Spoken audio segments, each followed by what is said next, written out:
Hello everybody, welcome back to the channel, Reading Ideas. Glad you've decided to call in and say hello. I hope you're reading something great. I've been tagged by Emily Clarice Pessoa. That girl's going to go far. It's very kind of her to tag me in the early days of her channel. She's created a tag with Ruben from To Readers It May Concern. And the tag is Beauty in Books tag. So go check out. She's a very, very passionate woman about her poetry and her reading. Got to check out her channel. So she's come up with a great tag along with Ruben, and I'll give it my best. So it's the Beauty in Books tag. So number 1, beauty in concepts. She said I'd do a few on Hemingway, so challenge accepted. So a beauty in concept. His book Fiesta.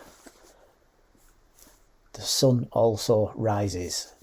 Fiesta seems to have dropped off the title of the book in the modern ones, and it's just called The Sun Also Rises.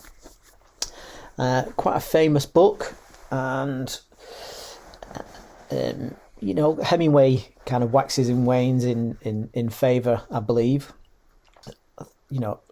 Maybe on a slight dip now, I don't know, perhaps becoming over familiar, and he's suffering from that terrible thing where you have to read them in school in America. So The Sun Also Rises. It's about une génération perdue, the lost generation after the First World War. A group of artists, writers, young people meeting in Paris, and working together with the weight of the war as the backdrop, and they're all kind of struggling what to do. So the generation is lost. Because all the old social structures, like fighting for king and country, religion, God, even science, everything seems to have turned against them, because they've just seen death all around. I believe that the characters are suffering from survivor guilt.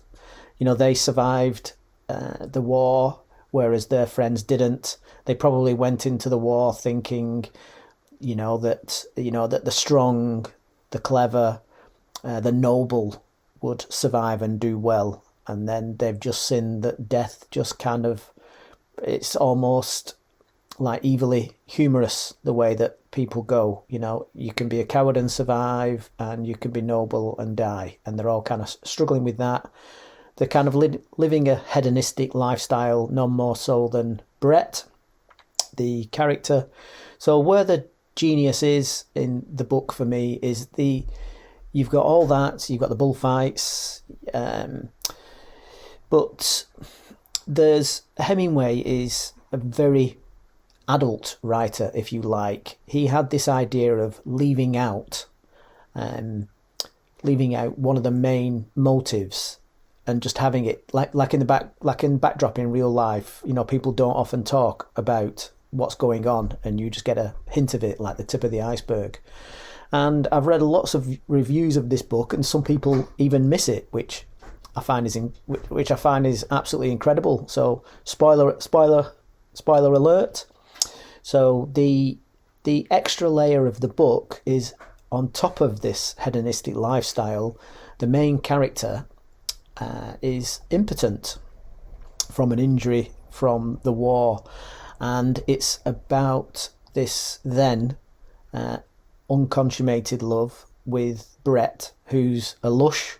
She's feeling guilty having survived the war and lost her love, and now feeling doubly guilty that she's fallen in love again.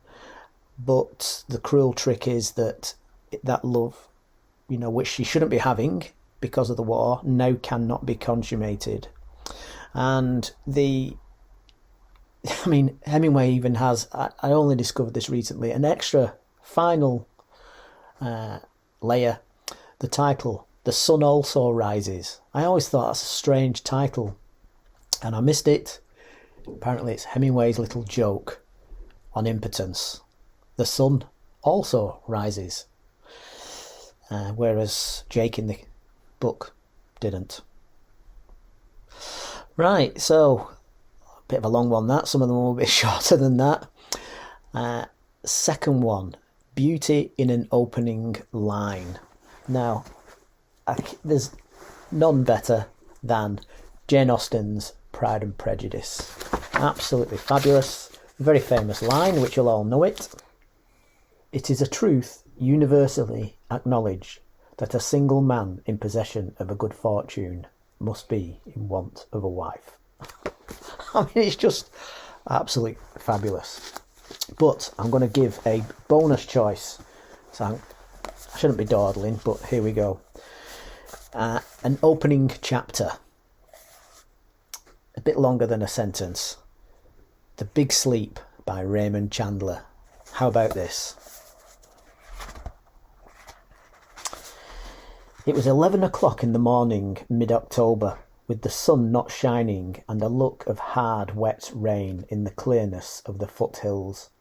I was wearing my powder blue suit with dark blue shirt, tie and display handkerchief, black brogues, black wool socks with dark blue clocks on them.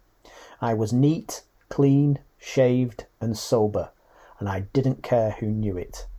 I was everything the well-dressed private detective ought to be. I was calling on $4 million.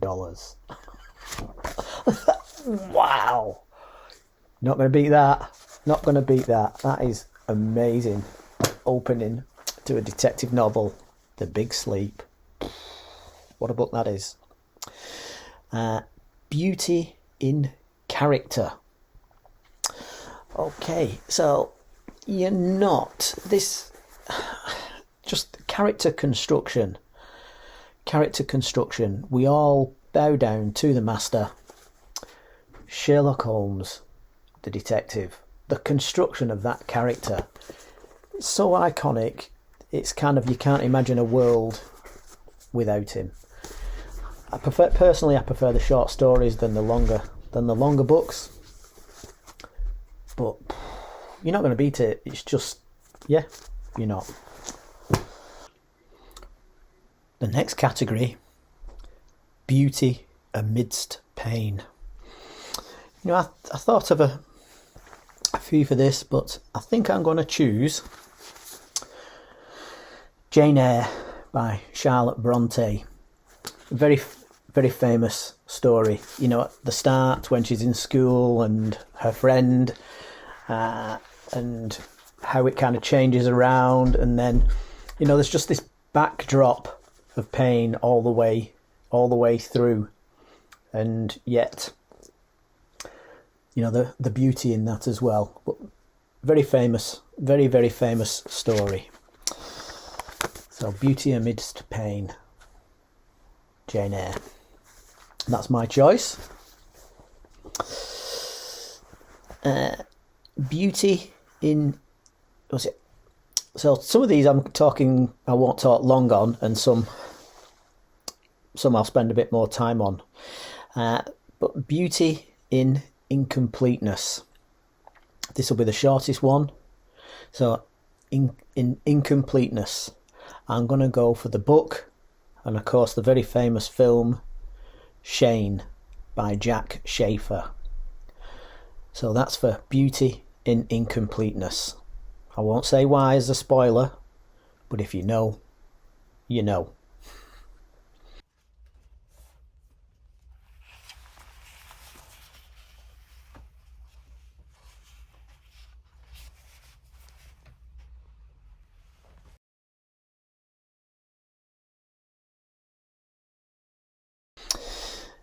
Beauty in place. Oh, I've mentioned this book as one that you should read. So, describing a place. I don't think there's a better writer describing countryside. Okay. So, here's a little snippet. So, this is this is for Beauty in Place. And I've gone for Sketches from a Hunter's Album by Turgenev. Yermolov and the Miller's Wife. In the evening, the hunter Yermolov and I set off for cover.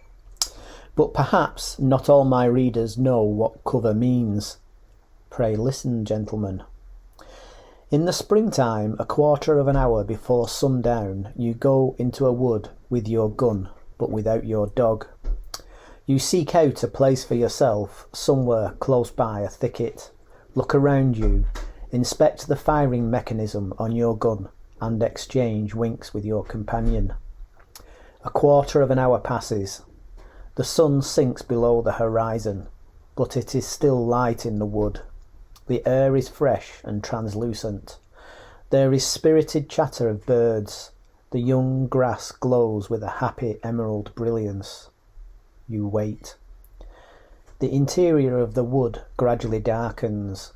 The crimson rays of an evening sunset slowly slide across the roots and trunks of the trees, rise higher and higher, moving from the lower, still almost bare, branches to the motionless tips of the sleep-enfolded trees.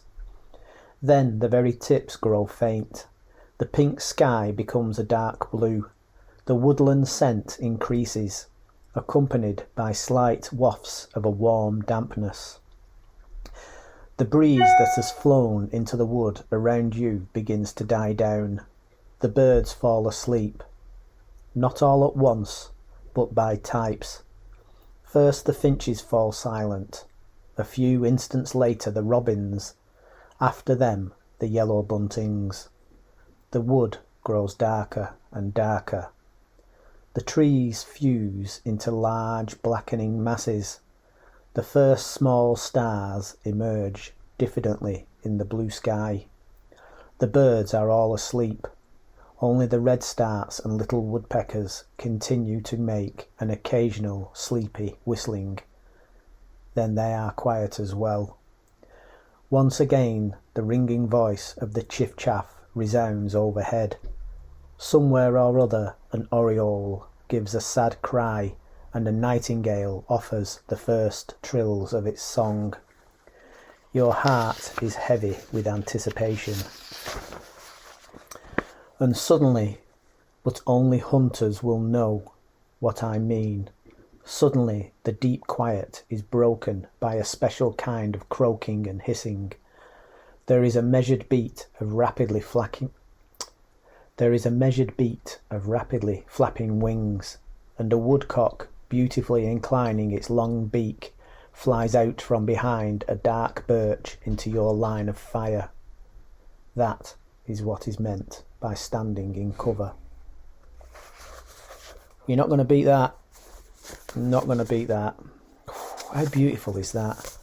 Sketches from a Hunter's Album. Wow, Lord above. So, yes, in place, time.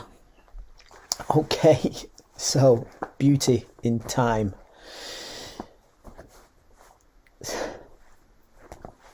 Bit of a shout out to Hitchhiker's Guide to the Galaxy. I almost went, Emily, for The Old Man and the Sea. So time, the old man, the young boy, fighting the giant tuna. Yeah, kind of it's a timeless quality. The ancient fisherman passing over his skills to the young boy. But I'm going to go for one of my favourite books of all time, Hemingway's A Movable Feast. And the time is just after the First World War, when loads of great artists and writers, poets are gathered in Paris, trying to,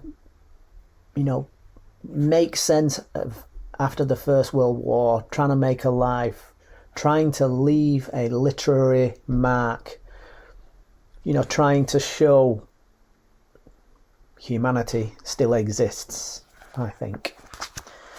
So, yeah. James Joyce, T.S. Eliot, Ezra Pound, all kind of drift through. Fabulous. Yeah.